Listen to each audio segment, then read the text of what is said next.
Hello, everybody. Welcome to Talk About Houses. I'm Todd. I'm Lana. Okay, we have great data here. This is from the NAR Annual Forecast Summit. But the coolest thing is the top 10 markets predicted this year. Like, what'll be the 10 hottest real estate markets? Right. The number one market will shock you. Yes. Some people already started guessing. We're going to talk about them today. When I first saw this, I thought it was wrong. I said, there's no way that's going to be the hottest market. It's actually predicted to be the hottest market. Okay. Okay, so these are not our predictions. No. These are Dr. Yun's predictions. He is the chief economist with NAR. Yeah.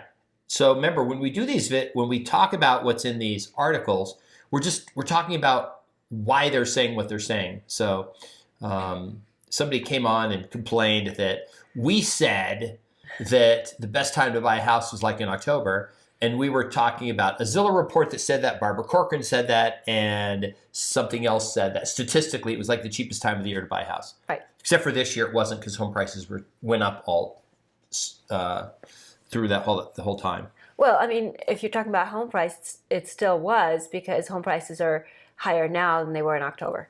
Yeah. Right. But you'd have been better buying in August because they were less than October, at least here in Vegas. Okay, Here we go. This is the headline of the article. NAR forecasts improved housing market conditions for 2024. Mm-hmm. Okay, that's pretty positive. Chief Economist Lawrence Yun foresees 1.48 million housing starts in 2024. Now, that's two different numbers. It's 1.04 million single family, 440,000 multifamily. The 440,000 multifamily is the total number of doors. Right. So it's the total number of individual residents. So if you build a 24 unit thing, that doesn't count as one, it counts as 24. Correct. Okay. If we did get to over a million, that would probably be the most number of single family homes built since 17, 18 years, probably. It's a long time. It's been a long time.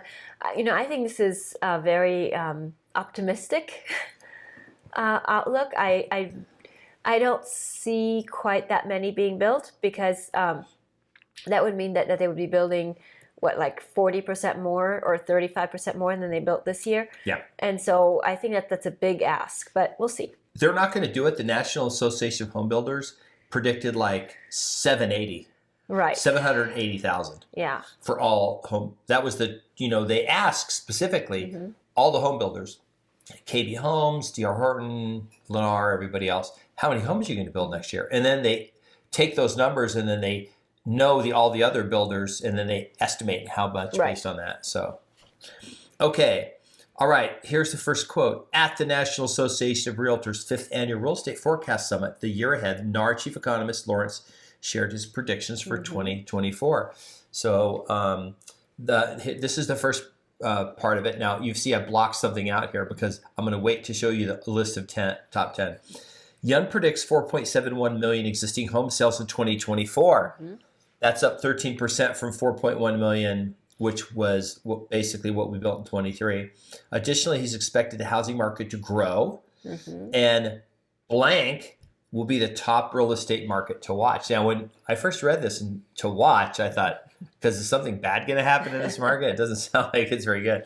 But then I got to the part where it said the 10 pent-up demand and everything, and it kind of went, oh, okay, right?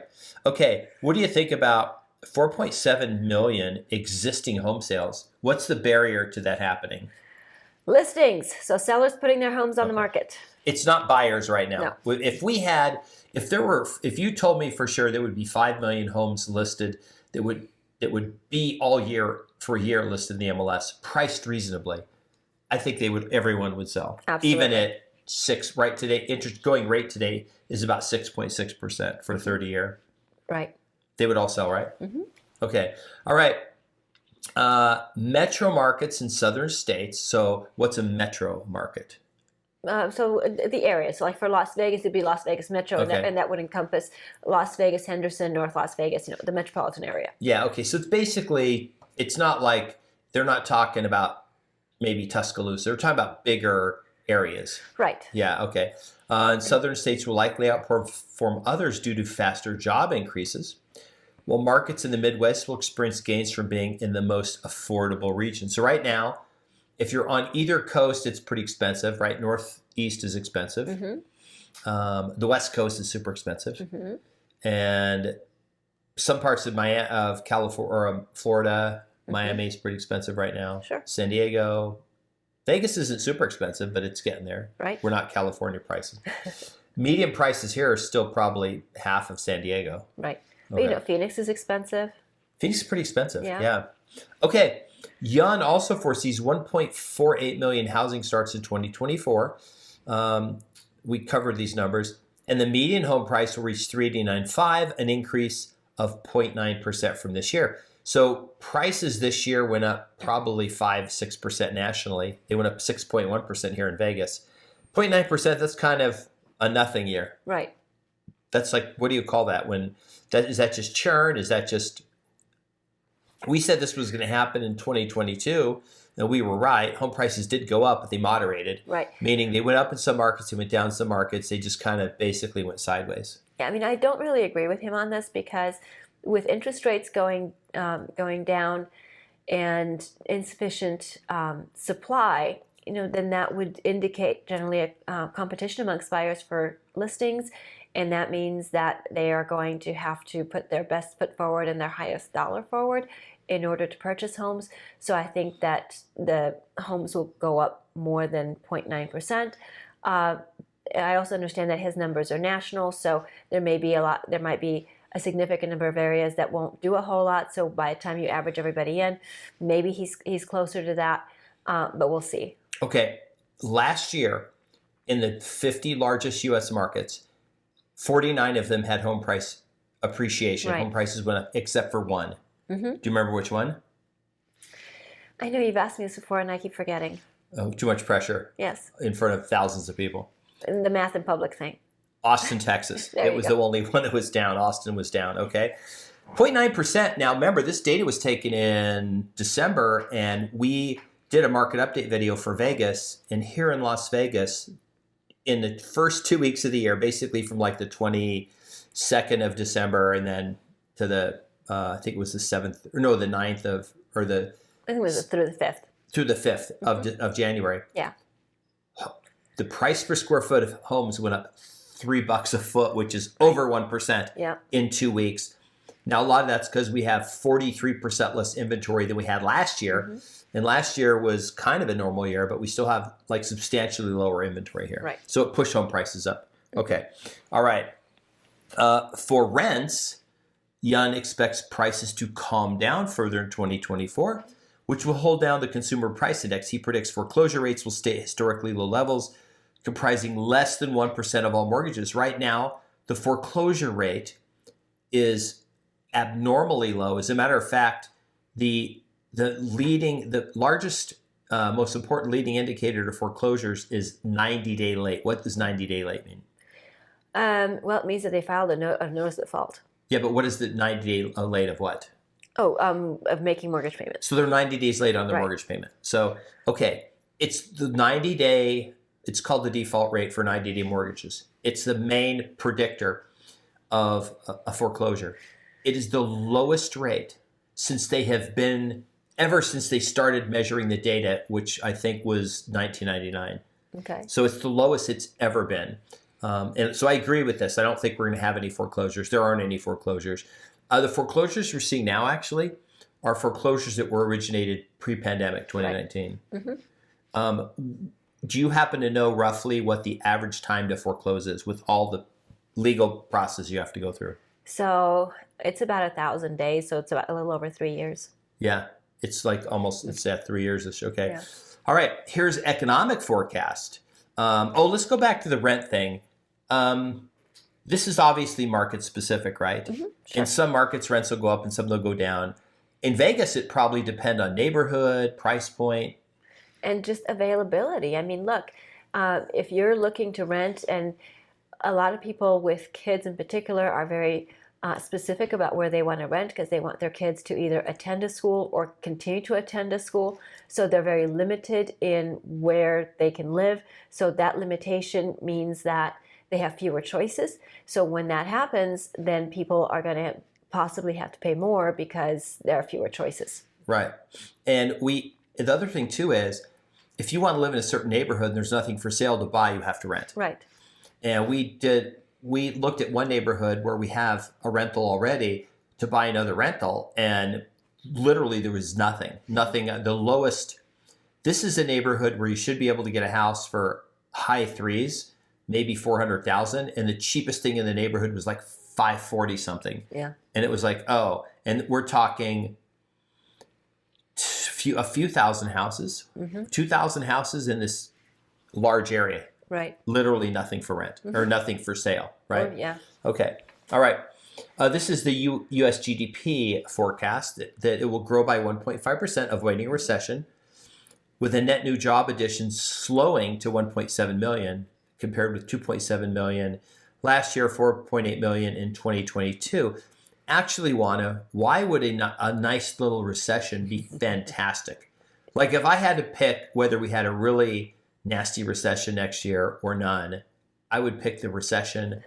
That's counterintuitive because people would be like, but Todd, if there's a recession, the job losses, the foreclosures would happen immediately and thousands of houses would flood the housing market within days. So, no. Okay. It takes years. We know this, right? Right. Any foreclosures, any job loss now that led to someone not making the mortgage payment, literally you wouldn't see for 3 years. Right. Okay. Why would a recession be better for the housing market than barely missing a recession? Well, I mean, housing market would get a little more action because you'd have more movement. You know, people who lost their jobs would be more likely to have to relocate, and then that might bring more homes to the market. So it would just cause a little more movement. What about interest rates? What do the Fed do when we have a little bit of a recession going on? Right. So the Fed generally tries to stimulate the economy by lowering interest rates, and of course that's good if you're a borrower. You get to borrow at a lower interest rate. Okay, so let's put it this way. Let's say we have a really nice recession and we have 3% job losses, which would be huge historically. That would be massive. So 3% of people. So 1 in every 30 people now wouldn't be able to buy a house. But the Fed dropped interest rates 3%. Oh my gosh. So now, all to get out of the recession. So now all of a sudden we're back to sub 4% mortgage rates, right? 3.5, 3.7 for a 30-year fixed. How does that affect? You have 3%, well, I can't buy, but then you got 97% that can all of a sudden buy at half the rate today. Well, but if the Fed were to lower interest rates by 3%, then the 3% that are unemployed would be nearly instantly reemployed, because not only can people borrow money inexpensively to buy a house, but businesses can borrow money inexpensively to grow. And when businesses grow, they tend to hire people. So these unemployed people would now have jobs. Okay, yeah. Economy would grow. That's the whole idea. The other thing, too, to keep in mind is, remember, these people that lose their jobs, for the most part, if they do own a home, they have extremely low mortgage payments. Only 2% of all mortgage holders have a loan over 7%. So a lot of these people have these ultra low 2 and 3% loans still. Their payment is so low, they're still going to keep making it. It's not like, oh, let's stop making the mortgage payment and go rent down the street for twice as much because that makes more sense financially. No one would do that, right? Right. Okay. After eclipsing 8% in late 2023, he expects the 30-year fixed mortgage rate to average 6.3%. It's currently 6.64 was the last number I checked, the Freddie. And then it was like 5.8% or 5.9% was the 15-year fix. So 6.3% is probably a pretty good guess. It's going to happen at some point in the year, I bet. And the Fed will cut rates 4 times, calming inflationary conditions in response to slower economic activity. What do you think about that? It's a possibility. Possibility. This is all a guess. Nobody knows. Yes. Okay. In addition to Yun's economic predictions, NAR also identified 10 real estate markets with the most pent-up housing demand, which it expects to outperform other metro areas in 2024. In order, the markets are as follows. Now, Juana, we just talked about what was the one market in all of 2023 that had home price declines. Out of the top 50 markets, the only one that had home price declines was Austin, Texas. Austin. Okay, here's the list, the top 10. Number 1, Austin. It's Austin, Texas, that whole metro area. So it includes Round Rock and Georgetown. pent-up housing demand. The problem is home prices got a little expensive there and it knocked out a bunch of people. But you have two things have happened. Remember, it had a substantial, like 60% increase in home prices. Those have all, not all gone away, but like 20% of those have gone away. So now it's back in line. You still have a lot of people that have moved there. Now you have lower mortgage rates. So it's sort of like this whipsaw thing where it went from, oh my gosh, it's an overpriced, home prices are falling. And here we go, boom, now it's and that was the one I blacked out. It was the one to watch. So what we're going to do is we're going to watch Austin. We might actually do we're going to put our binoculars on because the earth is flat. We can see it from Vegas. If you go to the top of the Paris, the Eiffel Tower there, you can go see, you can see it in the distance and everything. Okay. Dallas, that's also in Texas. That's an interesting one. Ohio, this is interesting because this is not in the Sun Belt. Ohio's not in the Sun Belt, right? And Durham, that's tech center, a lot of tech, medical, professional jobs. Harrisburg, Pennsylvania, that's a weird one. It's up there in Pennsylvania. The Woodlands, Houston, this is also in Texas. Nashville, of course, right? Still a ton of people moving there. Tax-free state, just like Texas is. Philly, this would surprise me. Philadelphia, but there's people, I guess, moving there or something.